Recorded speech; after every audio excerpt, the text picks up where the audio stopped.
വിജയുടെ ജനനായകൻ ഭഗവൻ കേസരിയുടെ റീമേക്ക് ആണോ? ഈ ചോദ്യം കുറച്ചായി പ്രേക്ഷകർക്കിടയിൽ ചർച്ചയായി തുടങ്ങിയിട്ട്. 2023 അനിൽ രവിപുടി സംവിധാനം ചെയ്ത തെലുങ്ക് ആക്ഷൻ ഡ്രാമ ചിത്രമാണ് ബാലയ്യ നായകനായ ഭഗവൻ കേസരി. നേരത്തെ തന്നെ ജനനായകൻ ഈ തെലുങ്ക് ചിത്രത്തിന്റെ റീമേക്ക് ആണെന്ന തരത്തിൽ അഭ്യൂഹങ്ങൾ പരന്നിരുന്നു. പിന്നീട് ജനനായകന്റെ ട്രെയിലർ കൂടി വന്നതോടെ പല ദൃശ്യങ്ങളും കമ്പയർ ചെയ്ത് ജനനായകൻ റീമേക്ക് ആണെന്ന് ഉറപ്പിക്കുകയായിരുന്നു പ്രേക്ഷകർ. എന്നാൽ ഇപ്പോൾ ഭഗവൻ കേസരിയുടെ സംവിധായകൻ അനിൽ രവിപുടി തന്നെ സത്യാവസ്ഥ വെളിപ്പെടുത്തുകയാണ്.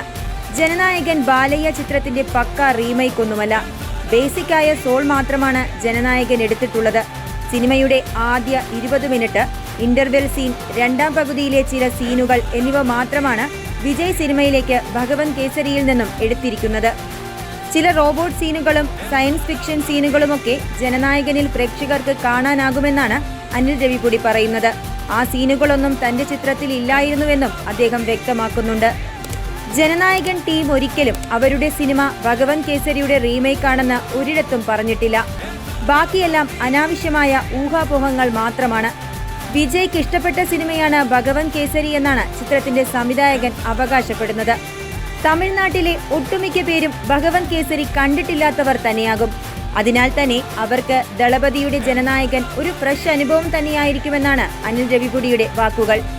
ഈ ഊഹാപോഹങ്ങൾ നിലനിൽക്കുമ്പോഴും ശരിക്കും എന്താണ് ജനനായകൻ എന്നറിയാൻ സിനിമ റിലീസാകണം. അതാണേ ഇപ്പോഴും നീളുകയാണ്. സെൻസർ ബോർഡുമായുള്ള പ്രശ്നങ്ങൾ കാരണം ചിത്രം പ്രേക്ഷകരിലേക്ക് എത്താൻ വൈകുന്നു.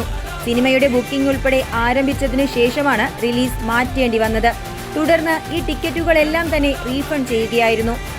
കഴിഞ്ഞ ദിവസം പ്രദർശനാനുമതി നൽകിക്കൊണ്ട് സിംഗിൾ ബെഞ്ച് ഉത്തരവ് പുറപ്പെടുവിച്ചിരുന്നുവെങ്കിലും മദ്രാസ് ഹൈക്കോടതി ചീഫ് ജസ്റ്റിസ് അധ്യക്ഷനായ ഡിവിഷൻ ബെഞ്ച് അത് തടയുകയായിരുന്നു. നിലവിൽ സിനിമയുടെ നിർമ്മാതാക്കൾ സുപ്രീം കോടതിയെ സമീപിച്ചിരിക്കുകയാണ്. എന്തൊക്കെ പ്രതിസന്ധികൾ നേരിട്ടാലും വിജയ് ചിത്രം വൻ ഹൈപ്പിൽ തന്നെ പ്രേക്ഷകർക്കിടയിലേക്ക് എത്തുമെന്നാണ് പ്രതീക്ഷ. അതിന് പ്രധാന കാരണം ആരാധകർക്ക് വിജയ് അഭിനയിക്കുന്ന അവസാന ചിത്രമെന്ന നിലയിലുള്ള വൈകാരികത കൂടിയാണ്. ആഘോഷമാക്കാൻ ഇനിയൊരു പുത്തൻ വിജയ് ചിത്രം എത്തിയില്ലെങ്കിലോ എന്ന വൈകാരികത. സിനിമ റിലീസാകാനുള്ള കാത്തിരിപ്പും വിലപ്പെട്ടതാണ്.